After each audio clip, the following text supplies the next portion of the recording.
Salut à tous les gars, j'espère que vous allez bien. Bienvenue dans cette nouvelle petite vidéo comme ça qui concerne les actus de la semaine. Alors ne m'en voulez pas pour n'avoir pas publié de vidéo sur le Ballon d'Or. J'y travaillais mais c'est juste que j'étais un petit peu occupé par rapport à mes études et tout ça. Donc du coup, on va rectifier le tir d'ici peu.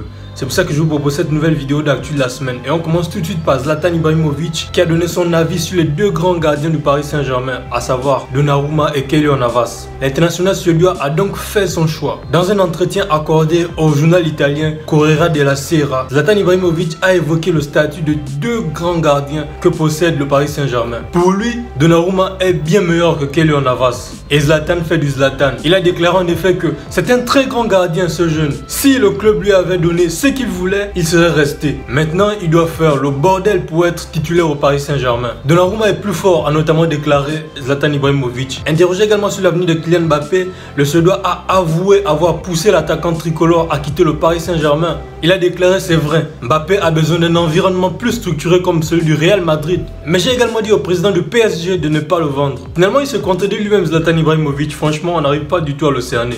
Mais bon, prenons-le comme ça, c'est du Zlatan. Autre actu, celle qui concerne le Barça. De retour quelques semaines sur le banc du Barça, Xavi Hernandez n'en finit plus de faire des choix forts. Alors que ses débuts sur le banc du FC Barcelone semblent plutôt bien, le coach espagnol continue toujours de parfaire son effectif. En ce sens, il aurait d'ailleurs donné un ultimatum à son attaquant Philippe Coutinho. Un ultimatum d'un mois. Passé cette date, sans montrer un nouveau visage, le Brésilien sera prié d'aller voir ailleurs. Et donc c'est une affaire à suivre en ce qui concerne le FC Barcelone. Autre actu, c'est celle qui concerne Robert Lewandowski. Le buteur de classe internationale polonais, Robert Lewandowski, fait partie des meilleurs joueurs du monde en ce moment. La preuve, lors de la dernière cérémonie du Ballon d'Or 2021, il a reçu le trophée de meilleur buteur de toutes les compétitions confondues sur l'année civile 2021. Mais Lewandowski voudra avoir plus de notoriété pour accrocher des trophées plus prestigieux tels que le Ballon d'Or, dont il a été privé cette année, au profit de Lionel Messi notamment. Selon les informations du journal espagnol AS, l'attaquant polonais aurait demandé à son agent de tout faire pour l'envoyer du côté du Real Madrid. Il a notamment des envies de départ et il devrait demander cela à ses dirigeants l'été prochain.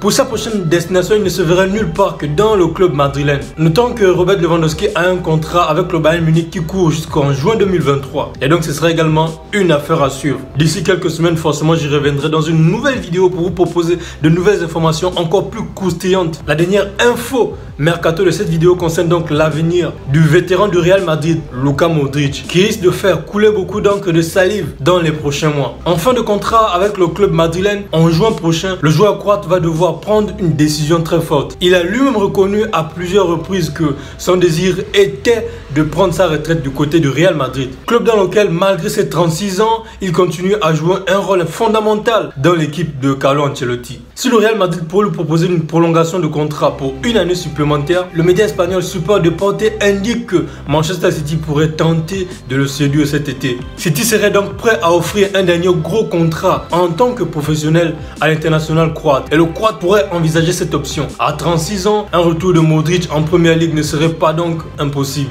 Et voilà les gars, c'est tout pour cette courte vidéo dans laquelle je suis revenu sur les actus un petit peu brûlantes du foot. Même si c'était le Ballon d'Or ces derniers temps, l'actu la plus brûlante c'était celle du Ballon d'Or. Mais je m'excuse encore une fois de plus, j'ai pas pu proposer une vidéo, mais je le ferai, je vais me rattraper, je vais rectifier le tir d'ici très peu. Et avant de terminer, je voudrais vous préciser quelque chose. Sur cette chaîne, on parle notamment de football. Et n'oubliez pas, dans l'onglet communauté, allez-y checker cet onglet et vous verrez, d'habitude, je fais des sondages, je propose toujours l'actualité foot en images et juste quelques petits résumés également. Donc n'hésitez pas d'aller checker, n'hésitez pas de liker, n'hésitez pas de laisser votre commentaire dans cette petite section. Moi, j'hésiterai pas également de vous lire, de vous proposer toujours l'actu foot. Je le fais simplement parce que je suis étudiant et je suis de plein pied dans mes études en ce moment, c'est trop chaud les gars. Donc du coup, je pourrais pas peut-être avoir une si grande régularité. Je peux peut-être proposer 2 vidéos par semaine, mais tous les jours, ce sera quasi impossible. Raison pour laquelle je propose cet onglet. Et n'hésitez pas d'aller checker cette section. Moi, je vous donne rendez-vous dans quelques jours pour une nouvelle vidéo. D'ici là, n'oubliez pas l'essentiel les gars. Gardez le sourire et vive le football. Ciao.